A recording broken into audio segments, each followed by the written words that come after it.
Hello, I just wanted to take a minute to cover some of the details of graphic displays as they pertain to single case research.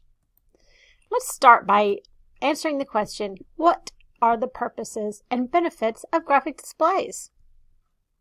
Well, plotting behavior measures on a graph regularly, even daily, gives researchers and teachers immediate access to ongoing visual analysis of the student's behavior. So this allows for database decisions to be responsive. Interpretation of graphed data takes less time than in a group experimental design, and it has no predetermined arbitrary level of significance, whether it's large or small. We get to actually look at the data to determine whether the changes are significant.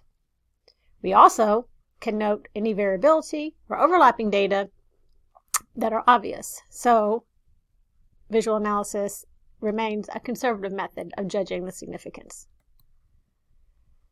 That meaning and significance of the data can be judged by individuals reviewing the data, parents, teachers, and students alike. Graph data allows for student self-evaluation, maybe even the student self-graphs, and this has been shown in itself to improve behavior.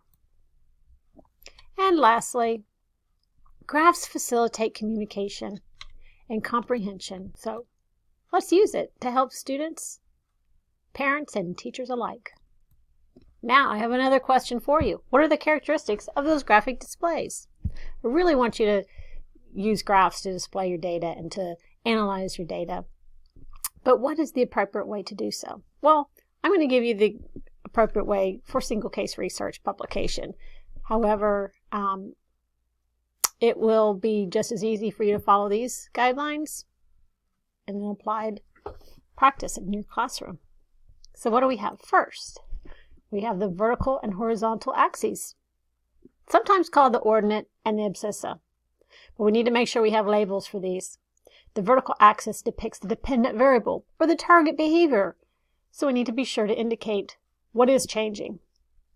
The horizontal axis depicts the time sequence of the study. And as you know, with single case research, over time, we change conditions between baseline, or the treatment as usual condition, and the intervention condition. And with replications of effect across those conditions, we can show a functional relation between the independent variable and the dependent variable.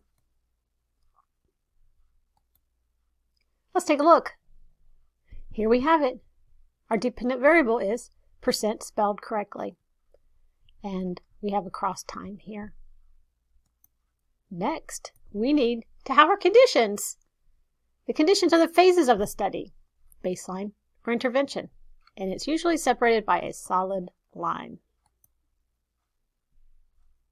Here we have baseline, condition change line, intervention. Data points obviously have to be on our line graph. We use black solid circles. Other shapes can be used if there's more than one dependent variable being plotted on the same graph. See here, data points here and data points there.